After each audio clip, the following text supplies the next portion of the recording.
Las noticias, protagonistas y tendencias del momento con César Miguel Rondón en Conexión. La voz que cuenta la historia mientras ocurre. Muy buenos días.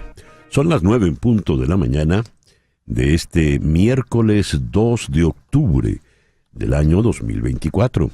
Y en este momento, a las 9 en punto de la mañana, usted está sintonizando en Conexión por Éxitos 107.1 FM, la emisora del sur de Miami, Territorio Éxitos. Usted también nos puede escuchar en su teléfono celular si descarga la aplicación Actualidad Media Group. Esa aplicación usted la puede descargar de manera gratuita. Y si usted entra en www.éxitos107.com, además de escucharnos, nos puede ver. Aquí recibo el saludo de Rosmary Martínez desde South Miami. Johnny Vermol en un maravino en Valladolid, hoy con lluvia. Arturo Rofrano en Stratford, Connecticut. Juan Bautista González en Caracas, donde se prepara un atentado contra las leyes electorales. Jesús Aguiar desde Arequipa, en Perú. Nuestra querida Chere Ramos Graterol, deseándole feliz día a todos. Muchas gracias. Guillermo Useche dice: lo peor de una dictadura es cómo sus dirigentes se ríen de sus ciudadanos, pero dicen que el que ríe último ríe mejor. Así es. Carlos Cuevas está en Westchester, Pensilvania.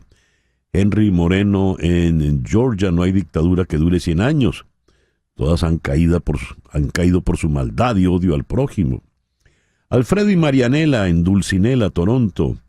El amigo Juan Acuña, el camionero, está en Palestina. No en Palestina, allá en Ramallah, sino en Palestine, Texas. Hugo Boscán en Játiva. Dice doña María Alicia Cifontes, nos manda una rosa desde Caracas. Muchísimas gracias. Xavier Miguel nos saluda desde Barcelona. Muchas gracias por su afecto. Desde Barcelona, Mediterránea, allá en España. Victoria Ambrosino en México. Saeda Bon en Kissimmee. Lorena Granadillo en Morón, Estado Carabobo. Miriam Borges en El Hatillo. Dan Bento en Winter Garden. Gracias a todos por reportar la sintonía de En Conexión. En Conexión es una producción de Floralicia Anzola para Éxito 107.1 FM en Miami. Buenos días, Floralicia. Buenos días, César. Y aquí también reporto el contacto y el encuentro de Arelis Curiel desde Pembroke Pines, en Florida.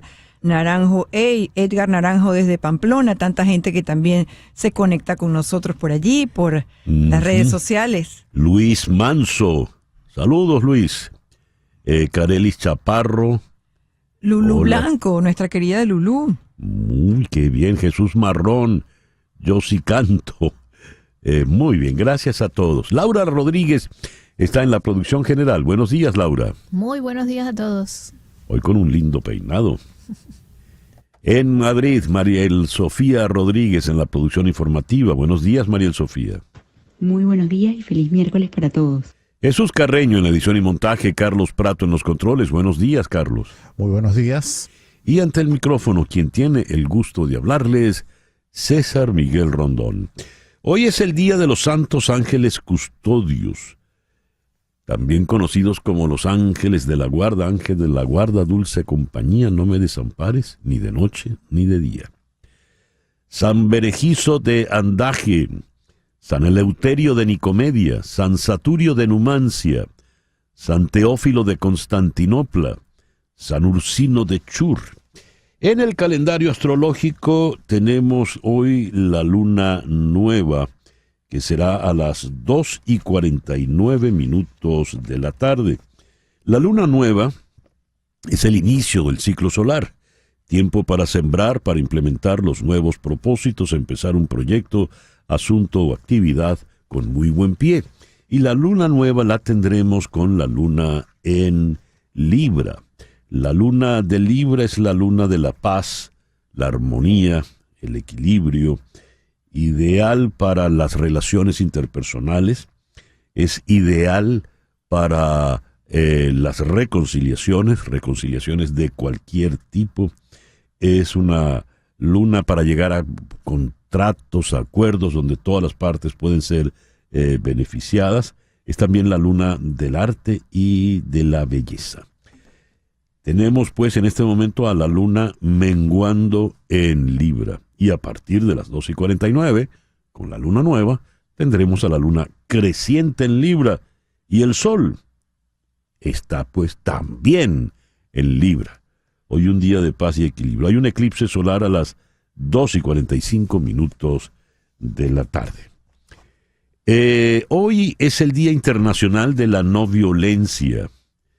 Se ha escogido porque es el día de nacimiento de Mahatma Gandhi, quien definió la no violencia como la mayor fuerza a disposición de la humanidad. Es más poderosa que el arma de destrucción más poderosa concebida por el ingenio del hombre. Cita textual. Es también el Día Mundial de la Educación Social. Es el día de ir andando al colegio. Es el día de los animales de granja. Y en Venezuela es el día del dietista y nutricionista. Y es Rosh Hashanah, el año nuevo judío. La comunidad israelita celebra el Rosh Hashanah, una festividad religiosa de antigua tradición para recibir el año nuevo que comienza según el calendario judío. Este año se celebra, por lo general es en septiembre en el calendario gregoriano, y este año se celebra el 2 de octubre, así que felicitaciones pues a todos los amigos judíos, los amigos hebreos. El programa que hemos iniciado, preparado para el día de hoy, lo vamos a iniciar con un amigo hebreo, precisamente con Ariel Segal. Ariel es un especialista en política israelí del Medio Oriente, y con él vamos a analizar la dificilísima situación que se está planteando en la región, el duro ataque que envió Irán, el ataque misilístico, el fracaso sustancial de ese ataque misilístico y la represalia, la retaliación que puede venir ahora por parte de Israel. ¿Hasta dónde puede escalar el conflicto? Todo eso lo vamos a abordar con Ariel Segal. Luego, aquí en Miami vamos a tener una suerte de pequeño debate o de pequeño foro con dos destacados analistas políticos. Robert Macaulay, él es del Partido Republicano, y la señora Milly Herrera, del Partido Demócrata. Con ellos vamos a evaluar, analizar, hacer el balance de lo que fue el debate de ayer entre los candidatos a la vicepresidencia. Tim Walz por el Partido Demócrata, J.D. Vance por el Partido Republicano. Después, en Puebla, México, vamos a conversar con el periodista Alberto Rueda, y con él vamos a analizar lo que fue la toma de posesión, la inauguración de la señora Claudia Sheinbaum, ya formalmente presidenta de México. Para muchos, pues, fue decepcionante su discurso. Fue lamentable, pero no nos adelantemos. ¿Qué podemos esperar de la señora Sheinbaum? Ese va a ser el tono de la conversación. En Washington vamos a conversar con el destacado economista Gustavo García. Él ha hecho un trabajo muy, muy importante sobre la deuda venezolana, el estado de la deuda. Él es experto en estos temas. Él fue miembro del equipo que negoció la deuda durante el famoso Plan Brady,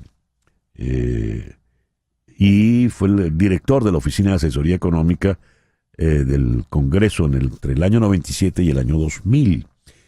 Es impresionante las cifras y lo que supone el tema de la deuda. Y vamos a cerrar aquí en Miami con Ruby Romero. Ella es la directora ejecutiva del Arts Ballet Theater de Florida, y vamos a la temporada 2024-2025 con un programa de ballet por demás interesante. El foro de hoy: las estafas del amor en Internet.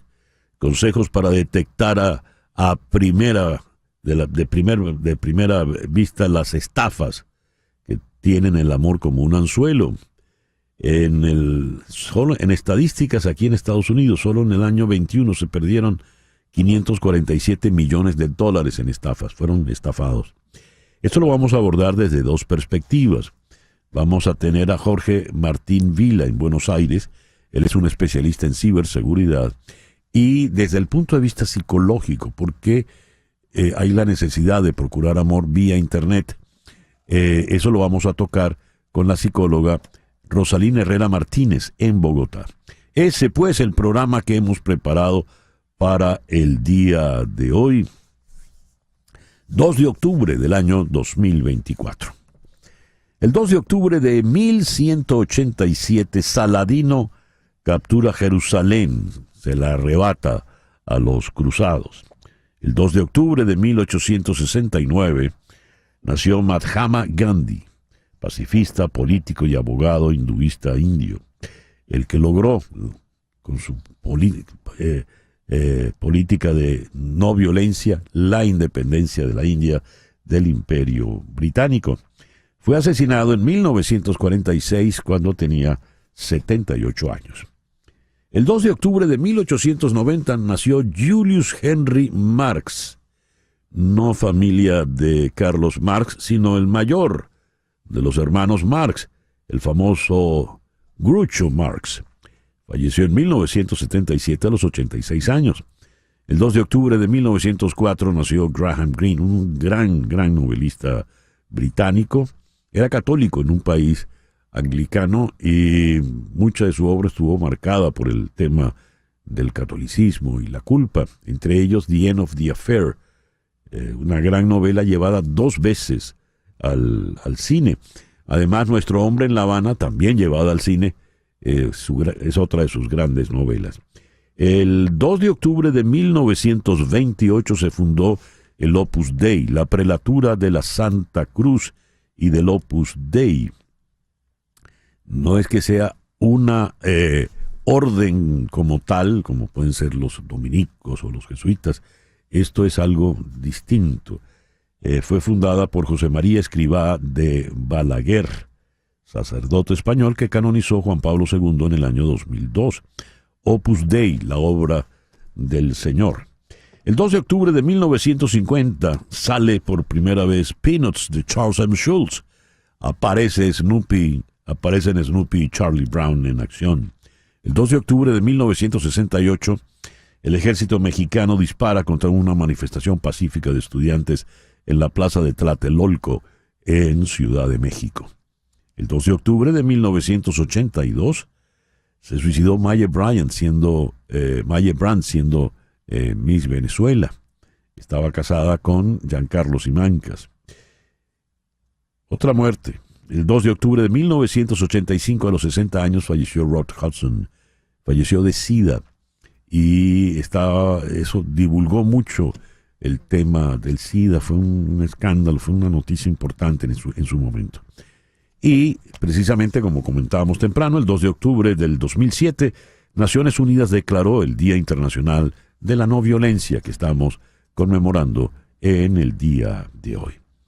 El 2 de octubre de 1945 nació este caballero que hoy cumple 79 años. El 2 de octubre de 1950 nació este caballero que hoy cumple 74 años. Mike Rutherford, de Genesis. Y el 2 de octubre de 1951 nació Gordon Matthew Thomas Sommer. Dirá usted, ¿quién es ese caballero? Ese caballero es Sting. El gran Sting cumple hoy 73 años. El editorial con César Miguel Rondón. Leo esta noticia. El presidente de la Asamblea Nacional de Venezuela, Jorge Rodríguez, dijo que quien llamó a golpes de Estado en Venezuela no puede ser candidato o candidata a un cargo de elección popular en futuros procesos electorales como los de 2025, cuando están previstas las elecciones parlamentarias, regionales y municipales. En la sesión ordinaria de la Asamblea Nacional, Rodríguez dijo que convocará para mañana jueves y los esperará en el hemiciclo de sesiones a voceros y dirigentes de los partidos y movimientos electorales que participaron en los comicios del 28 de julio para que presenten propuestas en torno a una revisión de todas las leyes electorales. Rodríguez informó sobre la convocatoria de diálogo luego de que anunciara la iniciativa para que, cito, sean revisadas todas las leyes electorales aprobadas por la Asamblea Nacional, como la Ley Orgánica de Partidos Políticos, Reuniones Públicas y Manifestaciones, la Ley Orgánica de Procesos Electorales, del Poder Electoral, y todas esas leyes que tengan el fin último de proteger la política. Es una cita textual. ¿Qué hay detrás de esto? Es interesante. Todas esas leyes que tengan el fin último de proteger la política. ¿Qué entiende Jorge Rodríguez por la política? ¿Qué hay detrás de este argumento de reformar las leyes electorales? Por ejemplo, según la Ley Orgánica de Partidos Políticos, Reuniones Públicas y Manifestaciones y la Ley Orgánica de Procesos Electorales y del Poder Electoral, el señor Elvis Amoroso, por ejemplo, ha violado la ley. Porque él estaba obligado, a horas del proceso electoral, a presentar la votación desmenuzada, específica, en la mesa tal, del municipio tal, del estado tal, hubo tal cantidad de votantes, y con esa cantidad de votantes, la distribución de los votos fue tanto para Mengano, tanto para Sutano, y etcétera, etcétera. Pues Elvis Amoroso, obedeciendo órdenes, digamos, de Jorge Rodríguez, por ejemplo, ha violado las leyes. El detalle está en que si mañana cambian la ley, cosa que pueden hacer porque controlan esa asamblea como bien les parezca, como les dé la gana, pues a lo mejor inventan una nueva ley donde no haya que presentar actas. Pero ninguna ley es retroactiva. De manera tal de que la violación legal, la violación constitucional está allí. Y todavía vale la pregunta, ¿dónde están las actas? Y ya que hablamos y mencionamos a las actas, es bueno recordar que es un error hablar de las actas de la oposición. Esas no son las actas de la oposición. Esas son las actas del Consejo Nacional Electoral. Que la oposición divulgó es otra cosa. Y la oposición la divulgó porque gracias a los testigos de los partidos opositores tuvieron las actas y se pudieron divulgar. Si el señor Elvis Amoroso cumple con la ley, ¿verdad? Y no se pone al margen de la ley, si cumple con la ley, va a mostrar esas actas, las mismas que conocemos, donde resulta vencedor de manera abrumadora, 70-30, Edmundo González Urrutia, y no el que de manera írrita fue proclamado al día siguiente de la elección por el propio señor Amoroso, Nicolás Maduro Moros. Esa es la situación. ¿Hay que proteger la política, Jorge Rodríguez? Sí, en efecto, hay que proteger el ejercicio de la política de individuos, por ejemplo, como usted. 9:20 de la mañana. Una pequeña pausa y ya regresamos con las noticias más importantes de este miércoles 2 de octubre. Esto es En Conexión por Éxitos 107.1 FM en Miami. Y a las 9:23 vamos con las noticias más importantes del día de hoy. Irán lanzó alrededor de 180 misiles balísticos contra Israel, matando a un palestino de Cisjordania e hiriendo a 2 israelíes, en lo que Irán llamó represalia por los asesinatos de líderes de los grupos aliados Hezbollah y Hamas. El sistema de defensa de Israel, apoyado por la Marina de los Estados Unidos, interceptó la mayoría de los misiles. El ataque se produjo un día después de que Israel lanzara una invasión terrestre al Líbano, donde tiene su base Hezbollah, y casi un año después de que Hamas atacara a Israel, lo que provocó una guerra en curso en Gaza.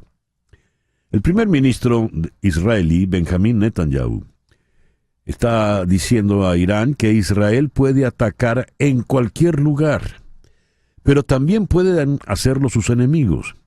El último bombardeo de misiles de Irán contra Israel fue nuevamente repelido con facilidad.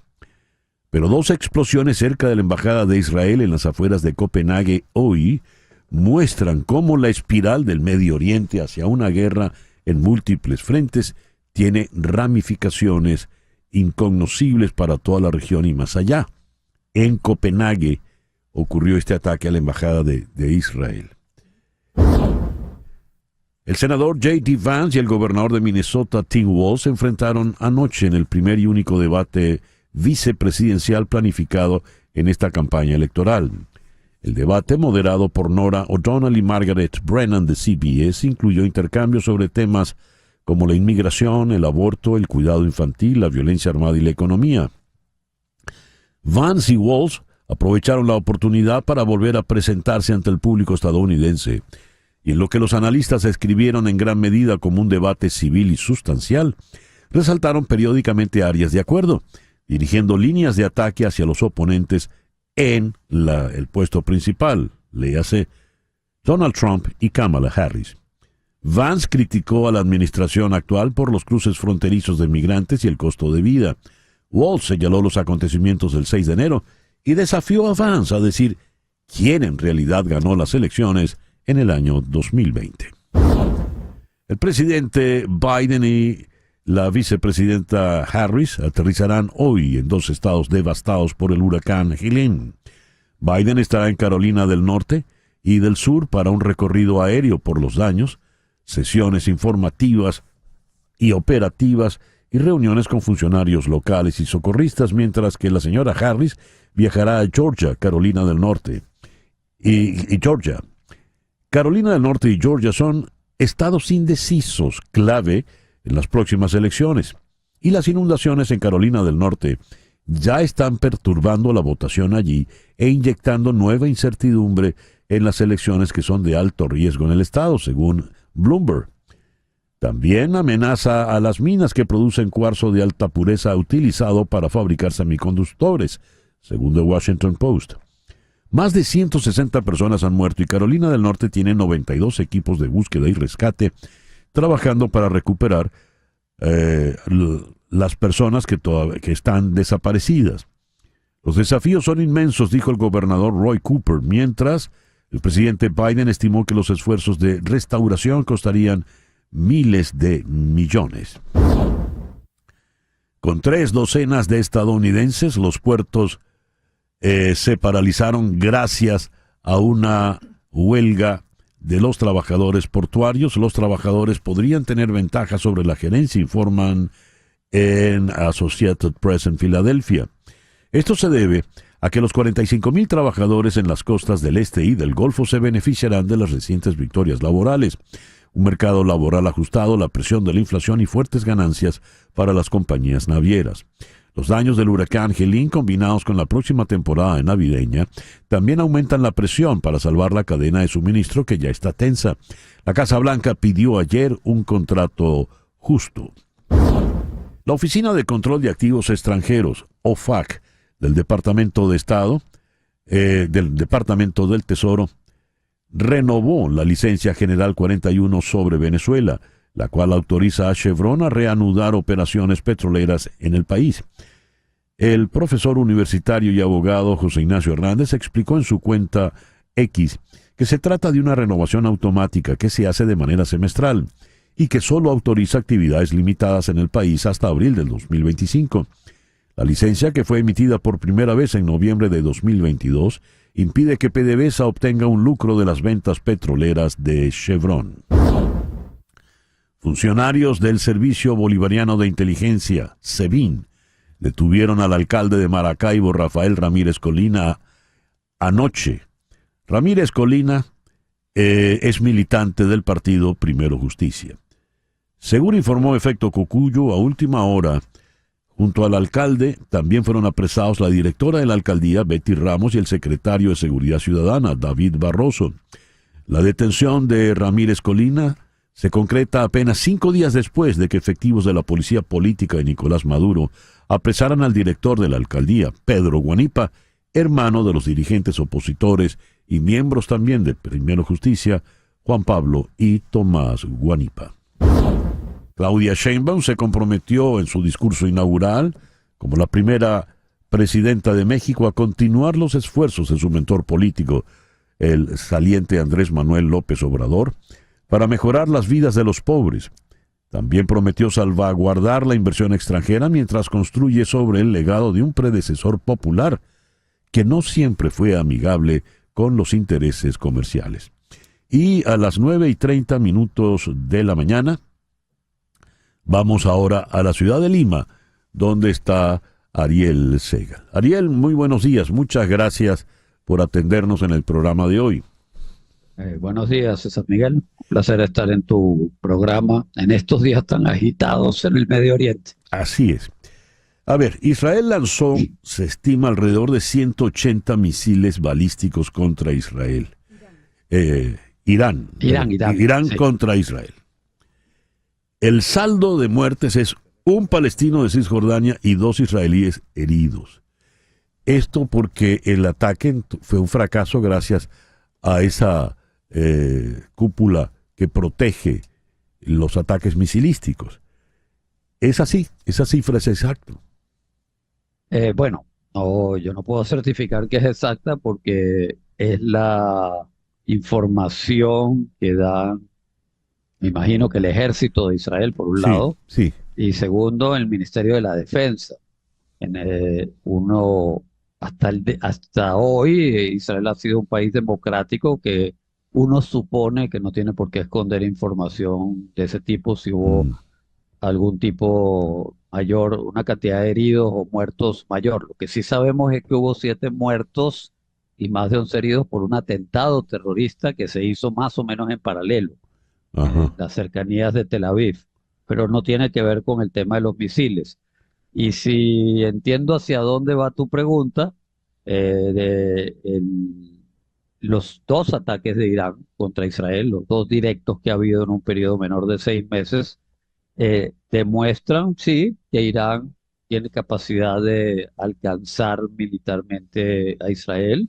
Irán tendría el potencial de hacer mucho más daño a Israel si lanzara muchos más misiles y de diversa variedad, no el mismo tipo que aparentemente ayer fueron balísticos, de un tipo que dejan de ser a propulsión cuando ya están en el aire, le da más tiempo al enemigo a prepararse, en este caso meterse en refugios, etcétera, y a contrarrestarlos. Y no sé, eso hay que dejarlo a libre interpretación, si son 2 ataques más simbólicos que reales, insisto, por la cantidad y por el tipo de misiles que utilizaron, o si son ataques muy serios y los iraníes se están asustando mucho de que no logran hacer un verdadero daño contra Israel. Sí, Eso lo sabrá el régimen. Sí, la pregunta iba precisamente en ese tono, porque por lo visto Israel es invulnerable, ¿verdad? Y esa invulnerabilidad le plantea un serio problema a ese ataque furioso, al menos verbal, que viene desde Irán, porque no se nos olvide que estamos hablando de un gobierno teocrático, que está casi en un asunto religioso, ¿verdad? Y Sí. Ahora, primero, Israel no es totalmente vulnerable. Hay que recordar que el lunes se cumple exactamente un año de la masacre por la cual entró Hamas, y que ayer, menos mal, no fue un gran ataque terrorista, pero hubo un ataque y las víctimas vienen principalmente de allá. Eso quiere decir que probablemente los iraníes vuelvan a la conclusión de que los ataques terroristas son más eficientes que los ataques con armamento a larga distancia, lo que implica que quizás redefinan que de la frontera de Siria hacia Israel y de la frontera del Líbano a Israel intenten en un futuro hacer más atentados terroristas, quizás menos ataques del tipo de guerra convencional que estamos viendo. Convencional me refiero por las armas. Ahora, sí. Esto viene a raíz de los ataques israelíes al sur del Líbano y la muerte del líder de Hezbollah. ¿Por qué Netanyahu abrió este segundo frente? Y lo hace justo después de su intervención en Naciones Unidas. Sí, es una pregunta que todos los analistas que hemos seguido esto más de un año nos las hacemos. Es una pregunta que se hace la sociedad israelí, es una pregunta que se hacen los libaneses, los iraníes, todos. Da la impresión de que hubo un intento por casi un año de no abrir el frente norte para Israel, sur del Líbano, donde estaba Hezbollah, porque las tropas israelíes estaban en el frente sur, en Gaza. Ujú. Yo creo que ha habido una combinación de que ya Gaza está relativamente eh, controlada por Israel, menos desde el punto de vista de que ya Hamas aparentemente no puede lanzar más misiles hacia el Estado israelí. Entonces ya pueden enviar más tropas al norte y pueden enfocarse un poquito más en el problema de Hezbollah porque hay 60.000 israelíes y han sido evacuados del norte más de un año, no han podido volver a sus hogares. Pero creo que se dio probablemente con una ventana de oportunidades que tiene que ver con asuntos secretos, que quizás algún día sepamos, Ujú. que comienza con el tema de las explosiones de los beepers y los Ya. Ujú. walkie-talkies que tenían miembros de Hezbollah, y que al dejarlos incomunicados creó el perfecto vacío entre la cúpula de Hamas para ir liquidándolos uno por uno, porque no podían avisarse dónde estaban. Y con el resto de la tecnología israelí, de drones, de ahora, por ejemplo, la matanza de Hasaralda fue hecha con unas bombas especiales que atraviesan concreto y terminan explotando bien profundo en la tierra. Él estaba en un Ujú. búnker. Entonces, yo creo que esta combinación de tecnología y un momentum que se le ha dado a Israel, que probablemente ni el gobierno ni los militares se lo imaginaban, que esto Ujú. iba a ocurrir de esta manera tan rápida, hacen que Netanyahu diga, estamos en el momento adecuado para seguir debilitando a Hezbollah y hay que aprovecharlo. ¿Y cuál es la meta? La eliminación de Hezbollah y de Hamas. Sí, decimarlos hasta la mínima expresión que se Ujú. pueda, porque, bueno, hacerlos desaparecer al 100% es algo casi imposible, pero sí decimarlos, pero si no hay en Gaza en el futuro, a corto o mediano plazo, y en el Líbano lo mismo, negociaciones y acuerdos con algún tipo de liderazgo, por ejemplo el palestino que está en Cisjordania para Ujú. que gobierne Gaza, y con el gobierno libanés, que también tiene cristianos, sunitas, chiitas, que no son de Hezbollah, la mayoría no son de Hezbollah, para pacificar esos lugares y hacer un acuerdo incluso internacional. Todo lo que está pasando ahora, en algún momento el ciclo se va a ir repitiendo tarde o temprano. Entonces, Sí, lo que no plantea el gobierno de Netanyahu junto a estos golpes militares tan efectivos es una solución política. ya. No sé si la está buscando. A lo mejor no. El hecho de que estemos en el Año Nuevo judío, ¿de qué manera puede tener alguna implicación en la confrontación bélica? Eh, Sé que el hecho de la guerra pasa por encima de las consideraciones religiosas. La famosa guerra del Yom Kippur, por ejemplo, ¿no? Correcto, Que me del viene a la memoria. 73. Pero en el caso actual, que estamos en el Año Nuevo judío, en el Rosh Hashanah, ya eso tendrá alguna implicación, supondrá algún tipo de asueto en Israel que puedan aprovechar los iraníes. Bueno, hay asueto, es un par de días que no laboral. Ujú. No hay un gran ambiente de celebración Mm. porque se viene el aniversario de la masacre de Hamas en Israel. Sí. Uno, dos, tampoco lo hay por lo ocurrido ayer. Muchas familias no quieren salir de sus casas a visitar a otras por si acaso tienen que entrar en los refugios. Ujú. Eh, y hay una ventaja para Israel, que en estos 2 días, como son de carácter religioso, no funciona el transporte público. Entonces hay menos gente expuesta en la calle, en el transporte, a cualquier intento de bombardeo contra Israel. Pero yo sí me imagino que no hay el ambiente, eh, muchos de los chicos en edad de estar en el ejército, los que están en la reserva no van a poder pasar la fiesta con sus familiares, van a tener que estar en misiones militares. Y tres, podría ser aprovechado por Hezbollah, por los hutíes del Yemen, por Irán, para hacer unos cuantos ataques a Israel. Yo creo que sí, pero factor Ya. sorpresa no va a haber, porque Israel está en estado de guerra y saben que esa es una posibilidad muy Mm, inminente. No va a ser el mismo error que en la guerra de Yom Kippur del 73. ya lo veo. Ariel, muchas gracias por atendernos en la mañana de hoy. Bueno, muchísimas gracias y feliz año judío para ustedes y para tus escuchas. Y bueno, que Y sea un año dulce como nosotros deseamos. ojalá, igual para ti, Ariel. Muchas gracias. Ariel Segal, desde Lima. El reloj indica 9:40 de la mañana. Hacemos una pequeña pausa. Y al regreso vamos a ocuparnos del debate de anoche. ¿Quién lo ganó? Bueno, vamos a consultar en ambos partidos para tener una impresión, digamos, medianamente equilibrada. Esto es En Conexión por Éxito 107.1 FM en Miami. Son las 9:43 de la mañana. Anota este número, por favor, 305-468-0044.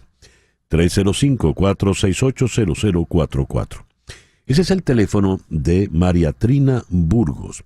María Trina Burgos es una abogada venezolana que tiene más de 25 años de experiencia manejando temas de inmigración en Estados Unidos y está licenciada para trabajar estos temas en los 50 estados de la Unión y en Puerto Rico.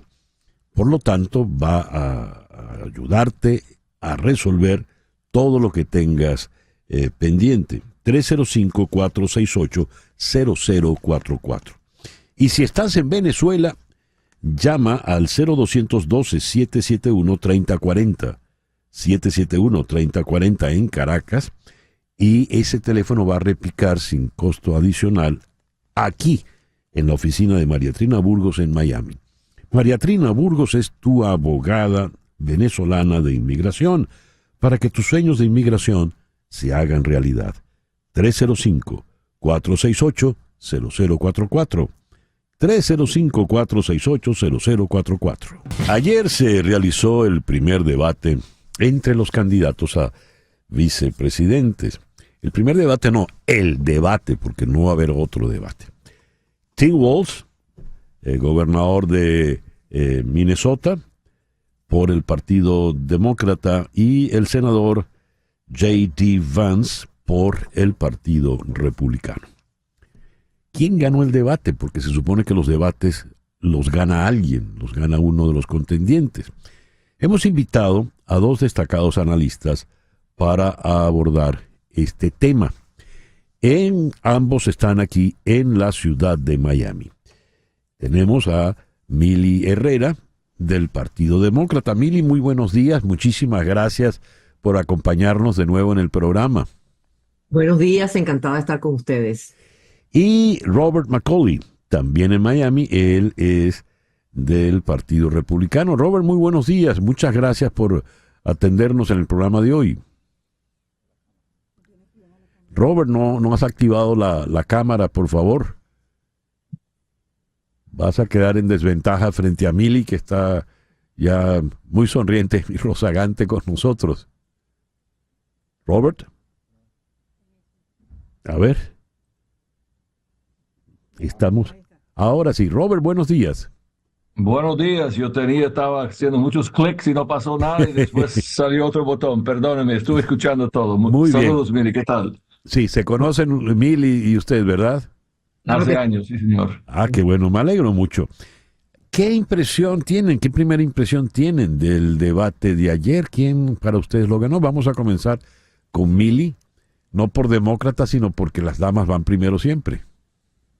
Bueno, gracias. Yo creo que los ganadores fueron el pueblo estadounidense, porque se efectuó un debate muy especial en estos tiempos, que los debates son bastante conflictivos.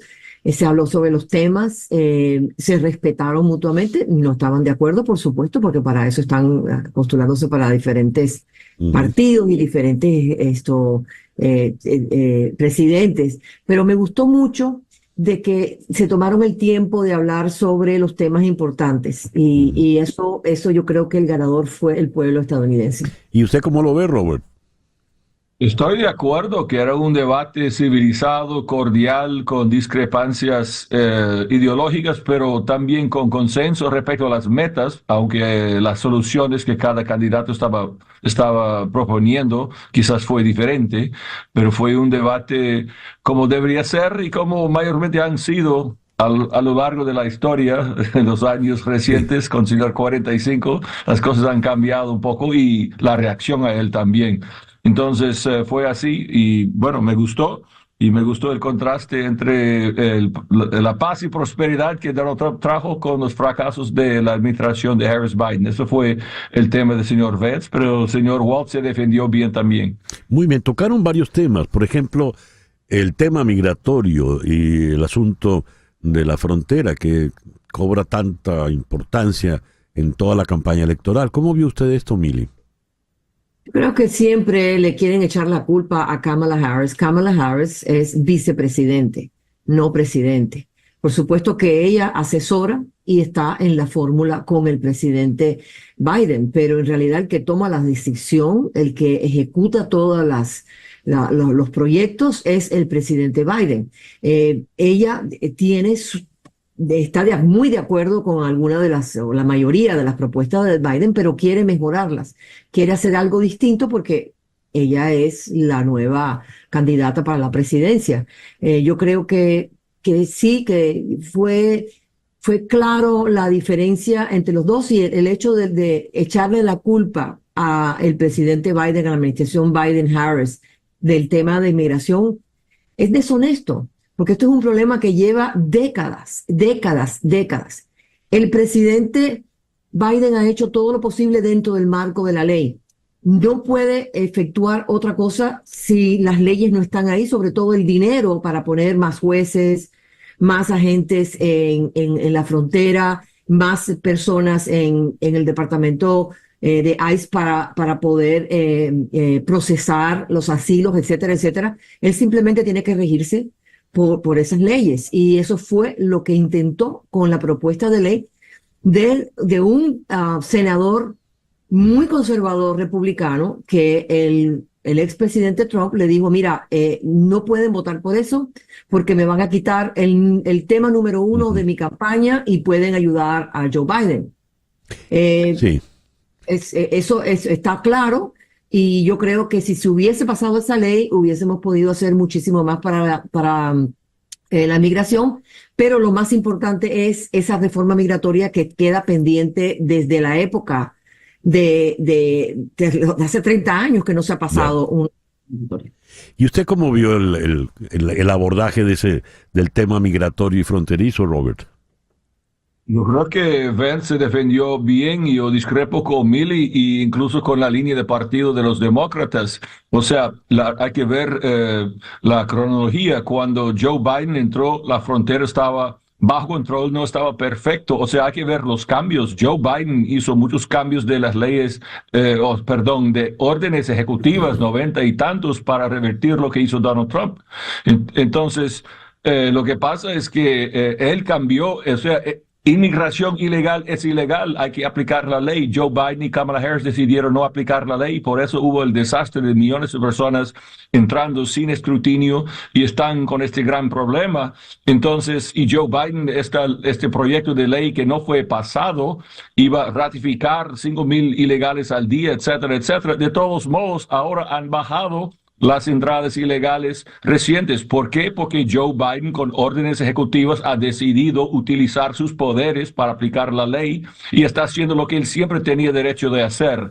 Entonces, esto fue una decisión de la administración Harris-Biden-Biden-Harris para abrir la puerta para gente entrar ilegalmente, sin escrutinio y causando mucho caos en este país. Entonces, esto fue una decisión y ellos están rectificando eso ahora sin ese proyecto. Hay que hacer una reforma seria y hay que traer gente para trabajar y pagar sus cuentas, pero el Partido Demócrata quiere muchos inmigrantes dependiendo del gobierno, quiere masivamente expandir el estado de bienestar. Entonces, esto es la culpa de Joe Biden y Kamala Harris, y señor Vance señaló eso.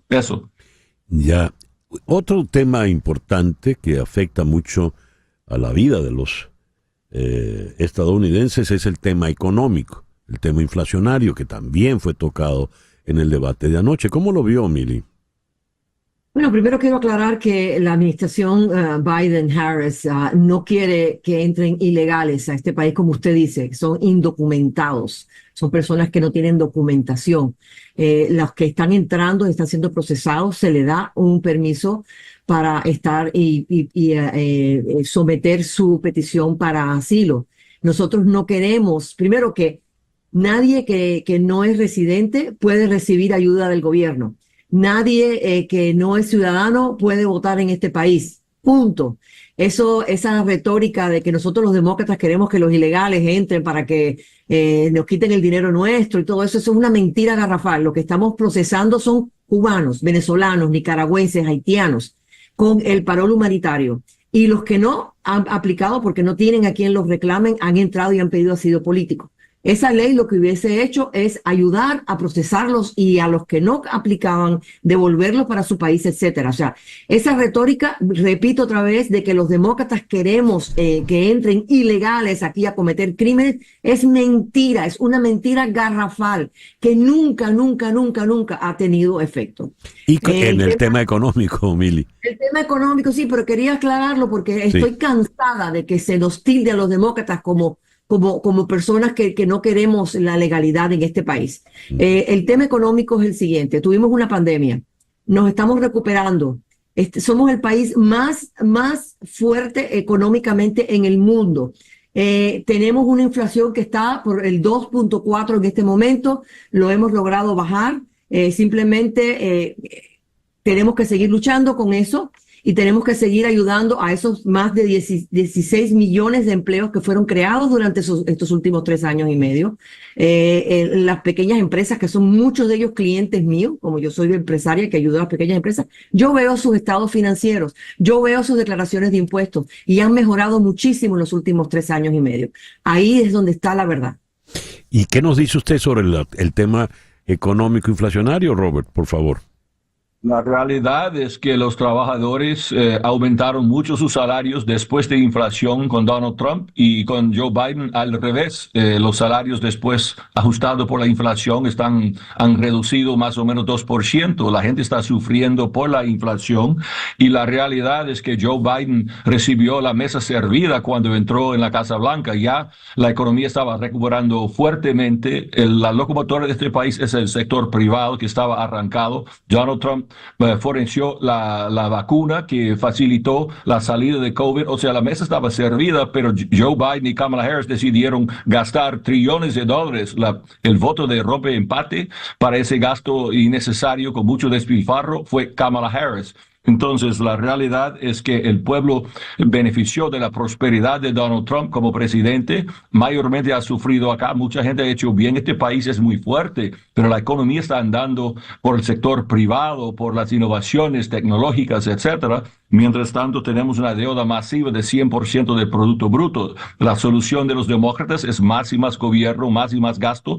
Y el programa con más gasto público después de Seguro Social y Medicare no es la defensa nacional, es intereses sobre la deuda. Y la solución para los demócratas es gastar, gastar, gastar. Hubo puntos duros, difíciles, polémicos. Por ejemplo, cuando se abordó el caso del 6 de enero del 2021. Me gustaría oír su opinión, Mili, por favor.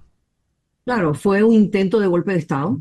que fue propiciado, impulsado y apoyado por el ex presidente Donald Trump, donde más de 100 policías murieron. Fueron, perdón, no murieron, pero 6 de ellos murieron, pero muchos fueron a los hospitales con daños fuertes.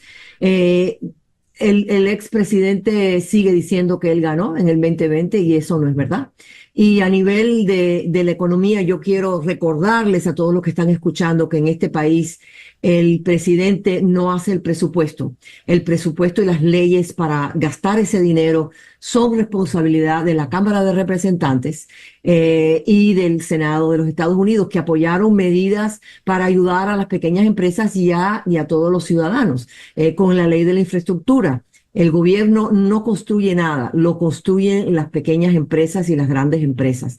Ese dinero de la infraestructura fue a parar en los bolsillos de las pequeñas y medianas empresas, que son las que construyen, que son las que hacen las carreteras y los edificios y emplean a las personas. O sea, eso de que el gobierno de Biden gastó y gastó y gastó, no, simplemente el gobierno de los Estados Unidos, en una sociedad de libre mercado, en una economía de libre mercado, está ahí para manejar los recursos nuestros y sí, ganaron las elecciones y tienen el derecho de gastarlo en las políticas que ellos tienen, proponen al Congreso. El Congreso lo aprueba y el presidente lo firma. Tuvimos muchísimas más personas con reducción en el costo de la salud. Aquí en Doral es el número 1 de recipientes de Obamacare en todos los Estados Unidos. Hialeah es el número 2. Cuando tenemos una población sana que tiene cuidado de salud, tenemos una población productiva y esa es la base de la economía de libre mercado de los Estados Unidos y del mundo. Su opinión, Robert, por favor. Bueno, yo creo que el país prosperó durante la gestión de Donald Trump y mayormente el público sabe de eso, pero hablando, tu pregunta fue de 6 de enero, ¿no? Voy a volver a eso. Sí. Ese día fue una vergüenza, la conducta de Donald Trump fue vergonzosa, pero no fue criminal. El público tiene que juzgar eso dentro de todo el resto de las consideraciones. Donald Trump tiene muchos defectos personales, yo lo he criticado muchas veces y la realidad es que él hizo un buen trabajo como presidente. En fin, las instituciones que en este país que son muy fuertes funcionaron y yo creo que hay que mirar al futuro y hay que ver que este país va a andar mucho mejor con gobierno basado en los principios fundamentales que hicieron este país un gran éxito. Gobierno limitado, empresa privada, iniciativa, respetar la ley, respetar la tradición, tener unas fuerzas armadas fuertes, etcétera. Eso es importante. El modelo de los europeos, los demócratas quieren cambiar este país al modelo socialdemócrata europeo. Esa gente quiere el gobierno ser la fundación del país y eso no es cierto. Hay 2 visiones distintas y hay que separarse de la personalidad y defectos de Donald Trump y ver que las 2 visiones son muy importantes y hay que volver a lo que hizo grande este país. Los demócratas han abandonado la fórmula del éxito de este país, quieren aprovechar de la riqueza del patrimonio del país para mantenerse en el poder, pero el crecimiento, innovación vienen a través del sector privado y entonces Donald Trump tiene defectos, pero yo, que soy gran crítico de Donald Trump, estoy votando, apoyando a Donald Trump fuertemente porque la alternativa es horrible. Quiero agradecerles a ambos de verdad la participación en esta breve conversación, esta suerte como de mini debate, y les quiero agradecer pues la ecuanimidad que han mantenido.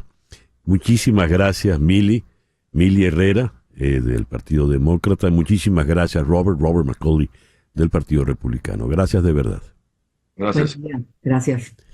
10:01 de la mañana, Capicúa. Hacemos una pequeña pausa y luego venimos, hoy sí, con nuestro foro.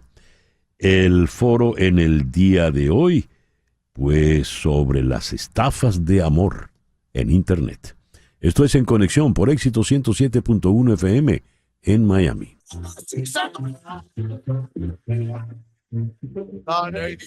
A ver, las estafas de amor en Internet. ¿De qué hablamos cuando hablamos de ese tipo de estafas? Pues, Leo, millones de personas usan aplicaciones de citas o sitios de redes sociales para conocer a alguien.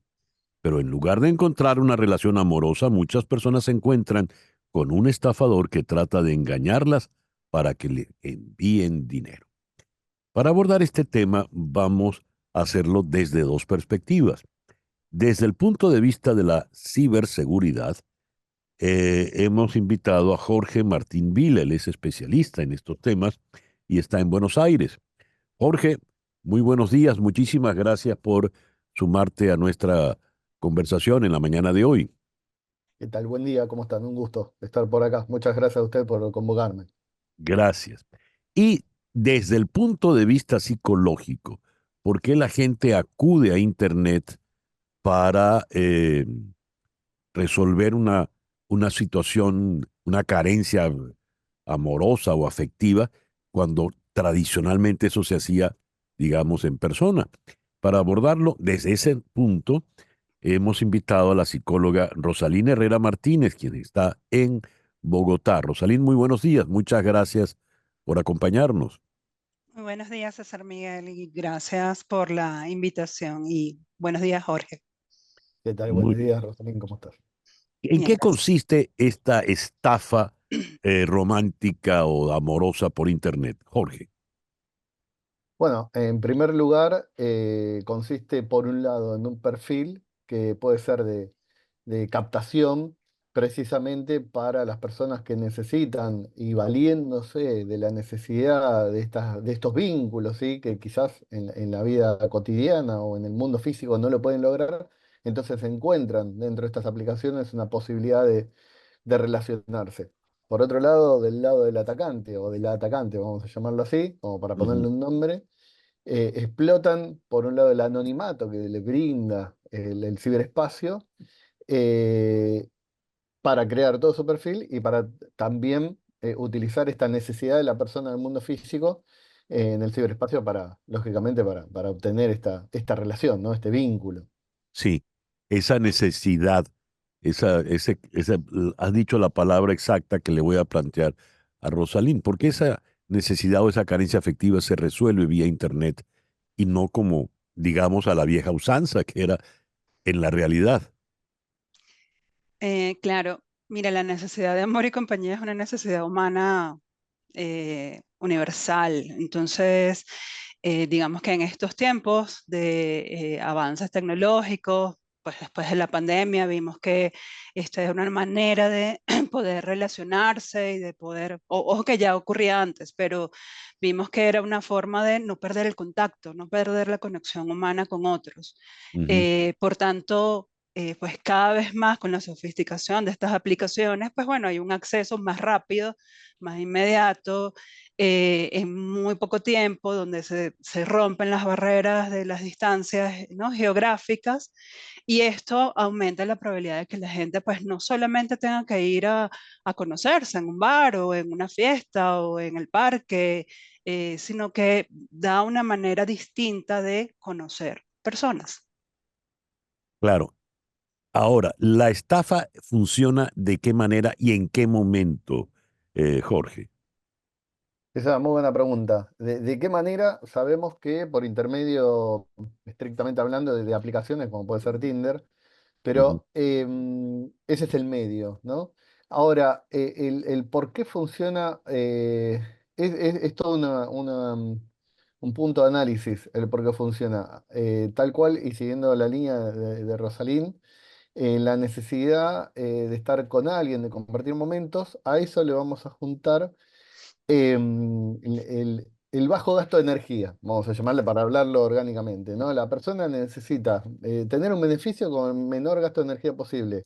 Hoy ujú, estamos todos y todas con un celular en la mano, por lo tanto el gasto de energía es prácticamente cero.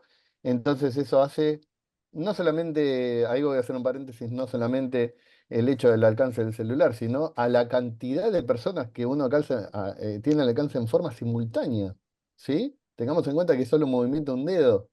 Por lo tanto, si lo vemos orgánicamente el gasto de energía, ahí tenemos un ítem del por qué funciona. Y después por la ujú, cantidad de alcance que tiene en muy corto tiempo, ¿no? ujú. Pero la estafa, ¿dónde está? Porque una primera estafa es que me haga yo pasar por quien no soy, ¿verdad? Entonces digo Bien, que tengo... bien. Ujú, Vos sabés que ahí tenemos un punto crítico, porque es muy difícil determinar que existe la estafa. ujú. Más que nada porque la víctima muchas veces reconoce la estafa, pero también reconoce el sentimiento. Ahí Rosalín creo que lo puede profundizar un poco más, ¿no? Este Sí, vínculo entre sí. las personas. Pero la estafa comienza cuando no existe la devolución, en este caso usando la variable del dinero, no existe la devolución del dinero del atacante a la víctima. Ahí es donde se empieza a configurar la estafa. Y en un Mm, momento se pierde la comunicación. ¿Sí? ajá. ¿Cómo embauca el estafador a la víctima? Eh, ¿Por qué la víctima se deja embaucar, Rosalind? Eh, sí, bueno, varias cosas, ¿no? Importante no culpar a la víctima, porque realmente todos estamos en la capacidad de ser estafados, ¿no? Por eso decía, la necesidad de amor y compañía es universal para todos los humanos. Y entonces, pero aquella persona que está, digamos, más vulnerable, por ejemplo, se han estudiado algunos como criterios que pudieran hacer que las personas sean más proclives, por ejemplo, una persona que ha estado bajo un estado importante de estrés, ¿no? Que ha sido despedida, que perdió sus propiedades, que acaba de pasar por un divorcio, puede aumentarse el riesgo, ¿sí? Ya. Que una persona que se siente sola, una persona que se siente aislada, un adicto sexual, por ejemplo, que Ujú, usa las aplicaciones con frecuencia, y todas son como variables que van como incrementando el riesgo para las personas. Pero en sí, todos estaríamos, lamentablemente, pudiéramos ser víctimas de algunos de estos estafadores, porque es una estructura que además algunos actúan solos, pero hay muchos que también actúan en una organización criminal y hacen esto de una manera muy planificada. Esto no es azaroso. mm, A las víctimas se le perfila, o sea, se elige a quién compartió más información, ya. quién de alguna manera puede confiar más, es más o menos eso. ¿Cómo eso funcionarían esas bandas delictivas y que acaba de mencionar Rosalind, Jorge? Mirá, es súper importante lo que mencionó Rosalín, porque siempre, o la mayoría de las veces, los vemos como que es alguien aislado Ujú, y hay una sistemática detrás. Por un lado, puede haber una sistemática desde el crimen organizado, donde hay diferentes factores atacantes, ¿no? Que utilizan las aplicaciones y las vulnerabilidades sobre la necesidad de las víctimas para explotar eso. Por otro lado, también lo podemos ver con un perfil, igual no quiero invadir el área de conocimiento de Rosalín, pero ujú, quizás está más vinculado a un perfil psicológico específico, por ejemplo, un acosador, que ya ujú, tiene otro tipo de finalidad y no se configura en estafa ahí porque el marco delictivo es otro. Pero puntualmente en la estafa, el hecho de que esté más vinculado a una cuestión piramidal, para hablarlo desde ese punto de vista, ujú, y como se sabe que el beneficio de ese tipo de estafa es muy alto, y aparte hay otra variable que es la culpabilidad de la víctima. O sea, es muy difícil que, que el estafador no diga, no, bueno, en realidad reconozco que estafé, sino que, no, se enamoró de mí. Entonces me prestó el ujú, dinero por propia voluntad. Entonces, esa es la clave final para la configuración de la estafa y que funcione. Y detrás, por supuesto, desde lo delictivo puede haber una organización, generalmente hay que pensarlo desde ese punto de vista, porque hay muchos perfiles en las redes sociales. Lo que sí hay que tener en cuenta es los distintos tipos de delictivos, ¿sí? No es lo mismo un acosador, un groomer, que una estafa del amor, ¿sí? Como se le suele ujú. denominar. Son cosas Sí. diferentes, ¿sí? ¿Existe un perfil de la víctima entonces, Rosalind? Y hay algunos estudios donde se empiezan a encontrar algunos factores comunes, ¿no? Por Ajá. ejemplo, en algunos hablan de sexo, por ejemplo, mujeres de mediana edad, con cierta posición económica, educativa, que además están buscando una relación seria, o romántica, pero sabemos que también los hombres están en riesgo, ¿no? Sin duda. Ujú. Todos aquellos factores que aumenten la predisposición a confiar, a poder, bueno, un poco entregar esa información. Hablan, por ejemplo, algunos estudios de si una persona está compartiendo datos de fecha de nacimiento, estado civil en sus perfiles, obviamente aumenta el riesgo para los Sí. ciberdelincuentes, ¿no? Y pregunto, será una condición que nunca se vean físicamente, ¿verdad? Nunca se hayan visto. Jorge. No, no necesariamente, ¿eh? Tenemos el caso del estafador de Tinder, por ejemplo, que sí se veían. Mm, Menciono el estafador de Tinder porque está el documental en claro. Netflix, por ejemplo, y sí, se llegaba a encontrar con las víctimas. Se había armado un perfil del lado del estafador que eh, tenía mucho dinero, ¿sí? Es un perfil tradicional en este tipo de Ujú, personas, en donde no muestra vulnerabilidad, ¿sí? Y se retroalimentaba del dinero que les daban sus víctimas. Pero sí hay un encuentro. Por eso ahí está la diferencia, una de las diferencias del groomer o del acosador virtual, ujú, con respecto a este tipo de estafas. Muchas veces llega, y ahí Rosalind dijo algo importante, que va más allá del género. En el caso, o por lo menos lo que se ve, lo que se ujú. llega a ver acá en Argentina, es que en el caso que la mujer sea la atacante, las consecuencias pueden ser mucho peor que de que el hombre sea el atacante. Termina el Caray. famoso caso de Viuda Negra. Sí, la mujer cuando es mala es por lo visto peor que el hombre. Sería así. Sí, no me animo a decirlo en esos términos, pero digo, Sí. siempre en ese sentido somos más vulnerables los hombres, pero por otro Ujú, tipo de necesidades que Rosalín la puede explicar mucho mejor que yo. sí. Desde el mundo del ciberespacio, yo simplemente a lo que voy es que hay más cantidad de casos de hombres hacia mujeres siendo víctimas mujeres, pero hay más Ujú, casos fatales de mujeres siendo víctimas hombres. ya. ¿Qué sugerirías ya a manera de conclusión, Rosalín, para evitar la estafa? ¿Qué le sugerirías? ¿Habría algún antídoto psicológico? Gran pregunta. Porque no podemos dejar todo esto en manos de los individuos. Debe haber programas y políticas públicas que realmente garanticen que haya mayor educación digital, por ejemplo, a Ujú, mayor alcance para las personas. Pero si tuviera que resumirte algo muy cortito para tu audiencia, es no haga algo, o sea, tenga prudencia, no haga algo que en lo analógico, en el mundo ujú. analógico no haría.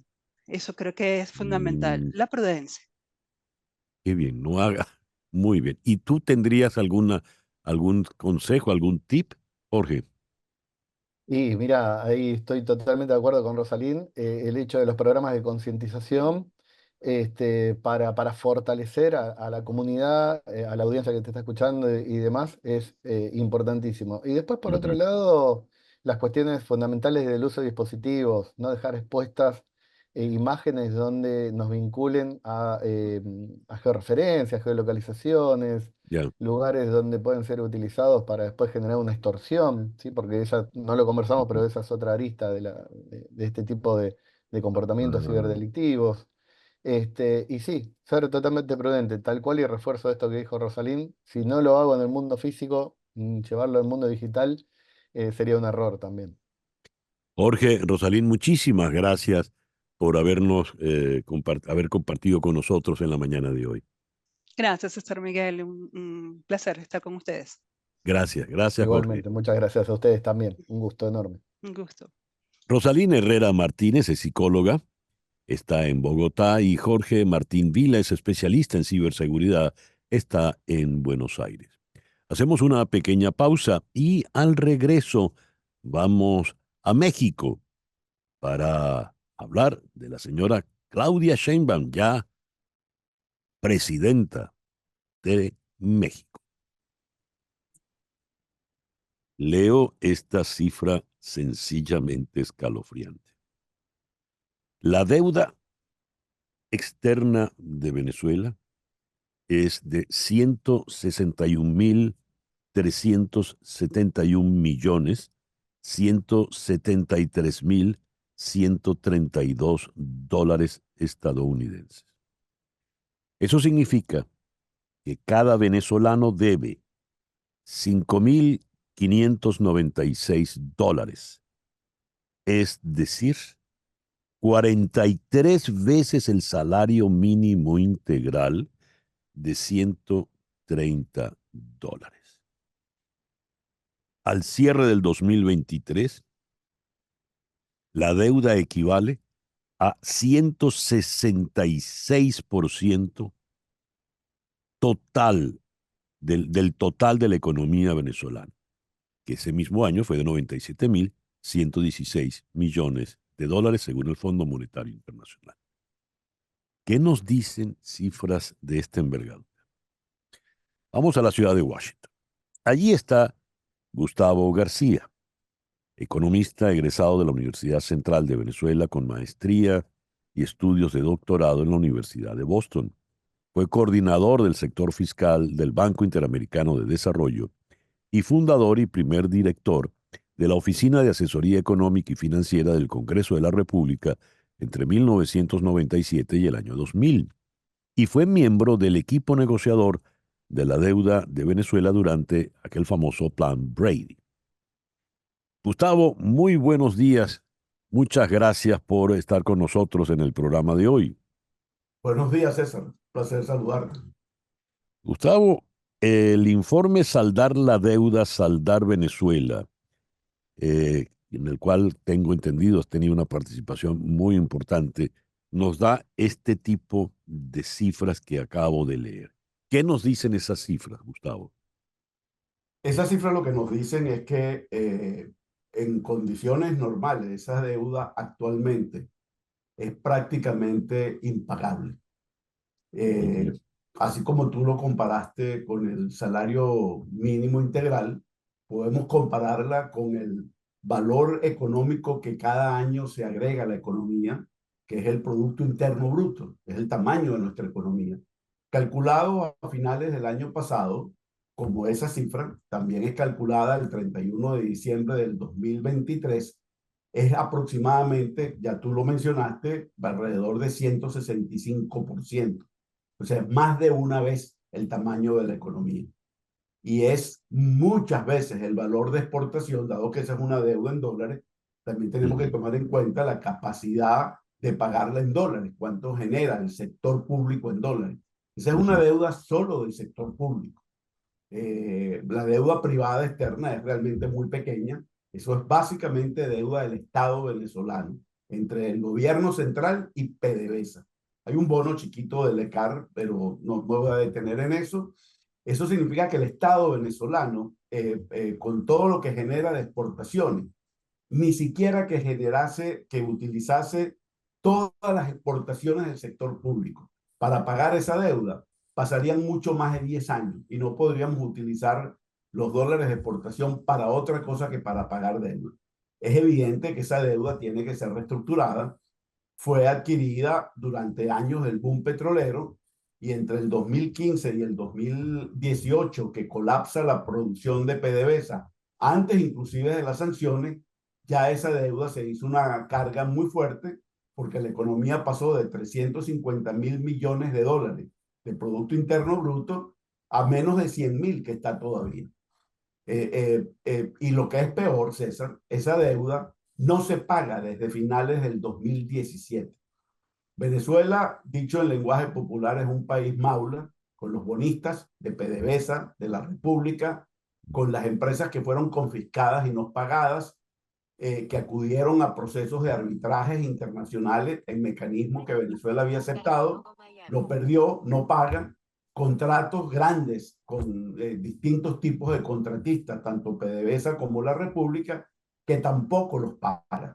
Lo que ha habido es un mutismo del gobierno con todos los acreedores internacionales y por eso Venezuela está empezando a ser demandada con la confiscación de bienes que eventualmente se van a producir. Tenemos un caso, Citgo está siendo demandada no por deudas de PDVSA, porque de aproximadamente unas 26 demandas, solo una corresponde a un contrato de PDVSA que fue suspendido y que es un monto relativamente pequeño dentro de ese total. Son menos de $1.000 millones de una deuda adjudicada para Citgo de $21.000 millones de demanda, que eso representa más de una vez el valor de Citgo.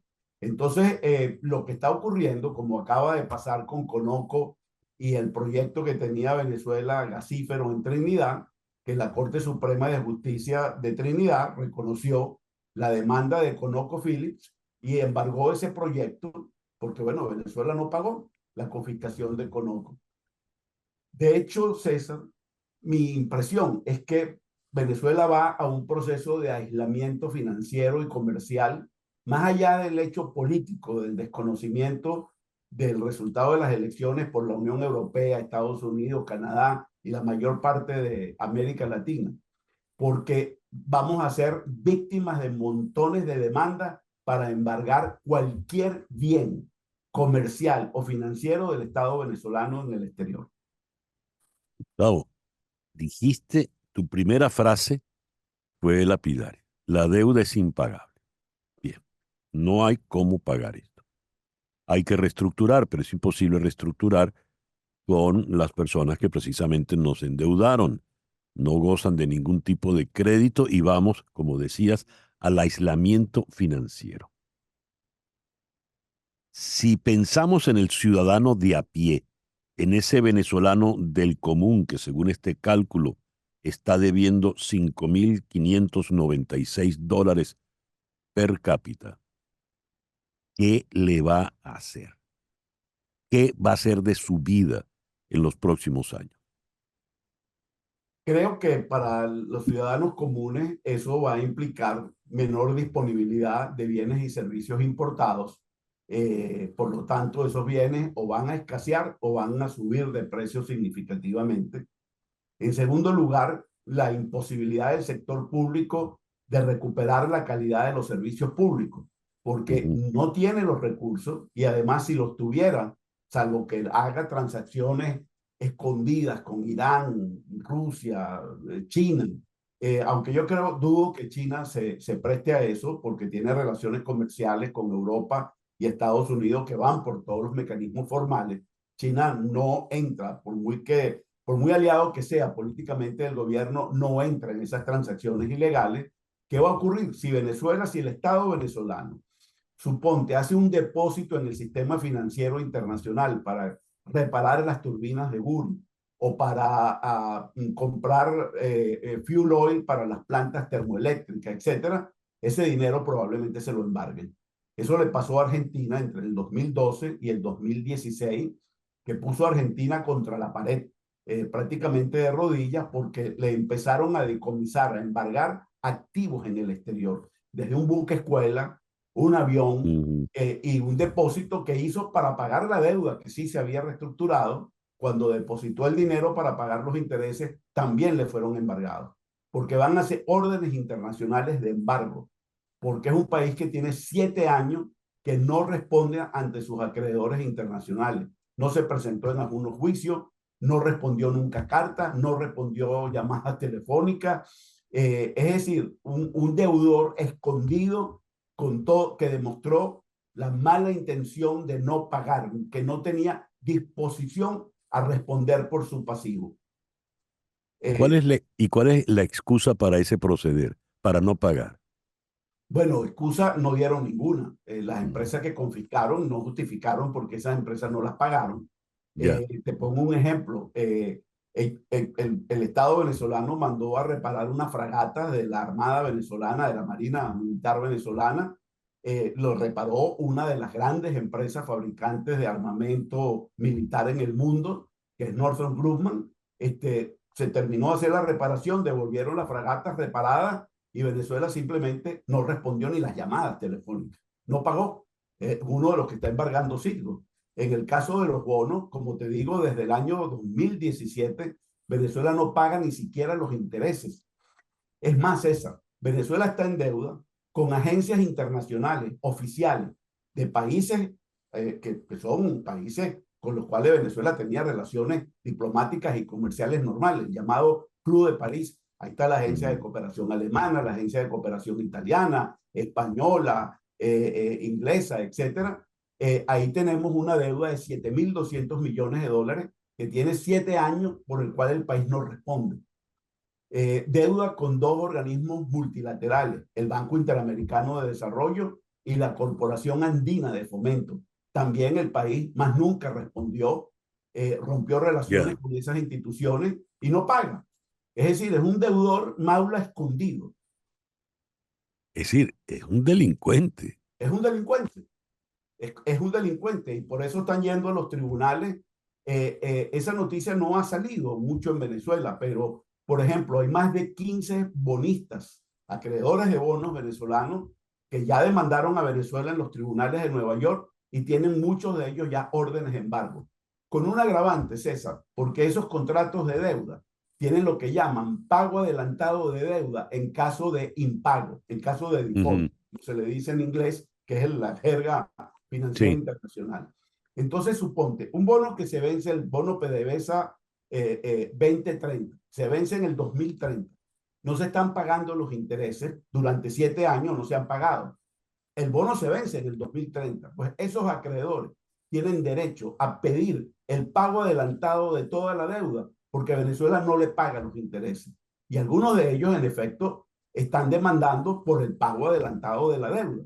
Esto está produciendo un enredo legal de una magnitud impresionante. O, por ejemplo, como la Corporación Andina de Fomento decidió que lo que Venezuela no paga y está en deuda con la CAF, lo van a deducir del aporte de capital de Venezuela en esa institución, porque nunca respondió a las solicitudes de los directores, los gerentes de la Corporación Andina de Fomento, de que por lo menos presente un plan de pago de esa deuda.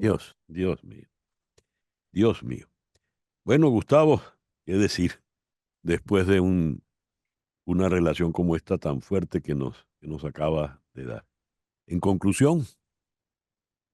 Mira, mi conclusión es que Venezuela pudiera resolver este problema si se reconecta, se reinserta en el sistema financiero internacional. Eso va a pasar inevitablemente por acordar un programa económico y financiero con el Fondo Monetario Internacional, el Banco Mundial, y de esa manera empezar un acuerdo de reestructuración de deuda, en el cual seguramente tiene que extenderse el plazo de pago, una reducción de capital como se hizo en el Plan Brady, y dar garantías de que en efecto va a pagar, tiene que demostrar cuánto puede pagar, que tiene disposición a negociar, que tiene disposición a pagar y reestructurar la deuda hacia el futuro con las proporciones que Venezuela tiene hoy de su tamaño de economía y de su capacidad de exportación. Y puede ofrecer que si nosotros aumentamos el volumen de producción de manera sustancial, en el futuro parte de esa reducción se puede reconocer. Bien. Gustavo, muchas gracias por atendernos en la mañana de hoy. A ti, César, con mucho gusto. Gustavo García, economista desde la ciudad de Washington. Una pequeña pausa y al regreso ahora sí vamos a México. Sintonizas a César Miguel Rondón en Conexión por Éxitos 107.1 FM. Esta noche a las 9 en TVV Network, Gladys Rodríguez moderará la emisión de esta semana de Análisis Semanal. Gladys va a conversar con los periodistas Claudia Andrade y Alan Rivero sobre la importancia del voto latino aquí en Estados Unidos. A las 9 de la noche, Análisis Semanal por TVV Network. Vamos ahora a la ciudad de Puebla, donde está el periodista Alberto Rueda. Alberto, muy buenos días. Muchas gracias por atendernos. No, con mucho gusto, César Miguel. Siempre es un placer poder conversar contigo y con tu audiencia. Ya tienen los mexicanos a su presidenta. La primera en la historia de México, del México moderno, por lo menos desde la época de la independencia, desde hace ya 200 años, la primera presidenta del país. Muy bien. ¿Y qué impresión tienes tú como presidente de tu presidenta desde ayer? Bueno, pues a ver, hay mucha expectativa, hay mucha incertidumbre. Desde el proceso electoral ya se hablaba pues que era una de las favoritas. Al final ganó de una manera pues aplastante contra la oposición. Tiene un Congreso federal a su favor, tiene prácticamente una estructura ya armada. Durante el proceso de transición veíamos algunos visos de que iba a tomar un nuevo rumbo o de si iba a ir sobre la narrativa de la continuidad. Ayer nos quedó claro en los dos primeros mensajes que hubo, uno en la Cámara de Diputados ante los legisladores, los senadores y diputados, así como algunos líderes de diversas naciones, que vimos un mensaje lleno de continuidad. Es más, dentro de los 45 minutos del mensaje, la gran mayoría del tiempo la dedicó a hablar de López Obrador, de ensalzar su figura, una oda al movimiento López Obradorista. Después pinceló algunos temas relacionados a salud, educación, toca muy poco el tema de la seguridad y finalmente habla del tema de la mujer, que me parece que fue un momento muy motivador, creo que fue lo mejor de su mensaje, creo que sí debió haber comenzado, donde reafirma el compromiso de ser mujer y también este techo de cristal que queda ya prácticamente roto con su llegada a la presidencia de la República, pero todo es una copia del gobierno de López Obrador. Y por la tarde, en un mensaje que da al pueblo de México en la plancha del Zócalo capitalino, igual, enlista 100 puntos de lo que va a ser su inicio de gobierno, pero muchos de ellos, por lo menos entre 20 y 25, son copia y pega de los 100 puntos que también en su momento López Obrador en el 2018 también desarrolló. Entonces, vemos un proceso que va a ser de continuidad. Hoy ya vemos también algunas cosas diferentes. Por ejemplo, hace un año, el huracán Otis que golpeó Acapulco, el expresidente López Obrador ni se apareció ni cerca para estar con los damnificados. Hoy, con el huracán John, que también golpea esta parte de Guerrero, ahora sí la presidenta Sheinbaum estará en la tarde haciendo presencia con los damnificados. La mañanera ya van a tener una dinámica diferente, dice que van a ser más cortas, de media hora, y van a tener una temática de acuerdo al día de la semana. Entonces, pareciera que estos son algunos visos de que podría en el proceso ir cambiando y ir imprimiendo un sello propio. Pero sigue la mañanera, en definitiva, porque sea más corta, sigue igual la mañanera y sigue. En ese sentido, no suena como decepcionante, ¿no? Porque a España la volvió a llamar el español invasor,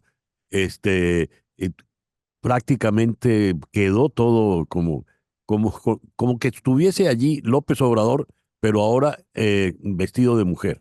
Es correcto, sí, esa es la parte decepcionante, aunque todavía le damos el beneficio de la duda, es normal. Ayer incluso con la presencia del propio López Obrador en la Cámara, era normal, no iba a confrontarse, iba más bien a enfocarse en estas particularidades del segundo piso de la Cuarta Transformación. Pero sí, usó prácticamente las mismas palabras: por el bien de todos, primero los pobres, no puede haber gobierno rico con pueblo pobre, o sea, son los mismos términos, la misma ideología, y por eso estamos viendo que va a venir una continuidad. Que en el camino pueda trazar ella un sello propio, también consideramos o tenemos por lo menos la esperanza de que así ocurra, pero por lo menos lo que vimos el día de ayer y estamos viendo el día de hoy, pues es básicamente una extensión del López Obradorismo. Igual, no más balazos, ahora solo abrazos. Ese es un tema interesante porque ayer, dentro de todas esas, parafraseando a López Obrador, no utilizó eso. Sin embargo, también usó muy poco tiempo y hay muy poca explicación de la estrategia de seguridad. Omar García Harfuch, que es quien toma las riendas de la Secretaría de Seguridad Federal, es un hombre experimentado, es un hombre que en Ciudad de México incluso sufrió un atentado por parte de grupos criminales. Pareciera que tiene mayor idea, y a quienes coloca como secretario de la Defensa y secretario de la Marina también son hombres de mayor experiencia. Pareciera que en esa parte el enfoque de Claudia Sheinbaum va a ser más técnico, con una agenda mejor programada y no improvisando como lo hizo durante 6 años López Obrador. Bien, veremos. Ya veremos. Alberto, muchas gracias por atendernos en la mañana de hoy. Con mucho gusto, César Miguel, un saludo para ti y para toda tu audiencia. Muchas gracias. Alberto Rueda, destacado periodista mexicano, nos habló desde la ciudad de Puebla. Y ahora vamos al ballet. Vamos a hablar del ballet, el Teatro de Ballet de Florida, en Doral. Y para esto hacemos contacto de inmediato con nuestra muy apreciada, nuestra querida Ruby Romero Isaef, la directora ejecutiva del Arts Ballet Theatre of Florida. Querida Ruby, buenos días, ¿cómo estás? Hola, buenos días, César Miguel. Muchísimas gracias por esta oportunidad. De verdad que sí, estamos muy contentos y emocionados y excitados y con todas esas cosas que uno siente antes de una función. Temporada 2024-2025. Me hablas de un programa mixto cautivador. ¿De qué se trata? Se trata de un programa que va a presentar ballets clásicos y neoclásicos. Por eso es que es mixto y cautivador, bueno, porque nos encanta a todos, ¿no? Vamos a presentar 4 ballets dentro de una función. Uno es un ballet que se llama Vuelo, con coreografía de Vladimir Isaev y música de Arensky. Un ballet que la música, a pesar de ser sumamente romántica y hermosa, está interpretada solamente por bailarines masculinos y la hace muy interesante. Después vamos a estar bailando una pieza de un coreógrafo cubano que se llama, la pieza se llama Eros Game y antes se llamaba, para los que conocen el repertorio cubano, se llamaba Sui Generis y es de Alberto Méndez. Bien intrincada la coreografía, es para un trío, una chica y 2 chicos y está espectacular. De verdad que sí se ¿Y necesita por qué le mucho esfuerzo. cambiaron el nombre? No sé, él cuando vino a montarla o a remontarla, dijo, le quiero cambiar el nombre y le quiero cambiar algunas cosas. Entonces, bueno, le cambió cosas de, qué sé yo, Mm, como el que le quiere cambiar el nombre a un libro. Sí, pero de Sui Generis a Eros Game, mira que hay un salto, ¿eh? Bueno, no, eso de verdad no te lo puedo contestar porque no soy el coreógrafo, no soy el autor de la pieza, pero pienso que es por el juego que hay entre los 2 chicos y la chica que están peleándose por la chica, más o menos, una cosa Ya, así, un ya. poco serio y un poco jocoso al mismo tiempo. Está muy bonito. ¿Y el Lo que cuarto ballet? no, el tercer ballet Ajá, el perdón. tercer ballet va a ser uno muy, muy querido. Le estamos haciendo un gran homenaje a nuestro querido Vicente Nebrada y a nuestra amada Venezuela, porque en todas las temporadas siempre incluimos un ballet que tiene que ver con Venezuela. Es por el amor que siente Vladimir también por Venezuela y su herencia que recibió de Vicente Nebrada de haber trabajado con él por 10 años. El ballet se llama Una danza para ti, con valses venezolanos. Son 5 parejas en un ballet neoclásico que también es bien fuerte y hermoso. Y bueno, se llama Una danza para ti porque eso lo dedicó a Ya. Vicente con todos esos valses venezolanos hermosos para que la gente disfrute. Y el cuarto ballet va a ser Paquita. Paquita es un súper clásico de Marius Petipa, de 1800 por allí, y demuestra lo difícil y lo riguroso del arte del ballet clásico. Pero es Mm, espectacular, son un montón de tutúes Muy en bien. ¿Y escena. cuándo veremos todo eso? Vamos a estar este sábado 5 de octubre en el Broward Center for the Performing Arts, en el Teatro Amaturo, porque ese teatro tiene 2 salas, así como el Teresa Carreño, pero en Broward, en Fort Lauderdale. Es Ujú. una sala espectacular. El que no ha ido no debe perder irse. Es a las 7:30 de la noche. Y el próximo sábado vamos a estar en Aventura, en el Aventura Center, que también es un teatro muy hermoso, muy fácil de Muy llegar, bien. fácil de estar allí, también a las 7:30 de la noche, con esta compañía de 27 bailarines profesionales, todos para el disfrute de todo el mundo. De verdad que lo van a pasar Entradas a la venta en artsballettheater.org o en Ticketmaster o en los teatros, Broward ya. Center o Aventura Center. Estamos en todas partes. Bueno, todo el éxito del mundo, querida Rubí. Muchísimas gracias, César. De verdad que es un placer compartir contigo. Igual digo por acá. Rubí Romero Isaeb, la directora ejecutiva del Arts Ballet Theatre of Florida, aquí en Miami. Y ya son las 10:55. En Conexión fue una producción de Floralicia Anzola para Éxitos 107.1 FM, con Laura Rodríguez en la producción general, Mariel Sofía Rodríguez en la producción informativa, Jesús Carreño en la edición y montaje, Carlos Prato en los controles y ante el micrófono, quien tuvo el gusto de hablarles, César Miguel Rondón.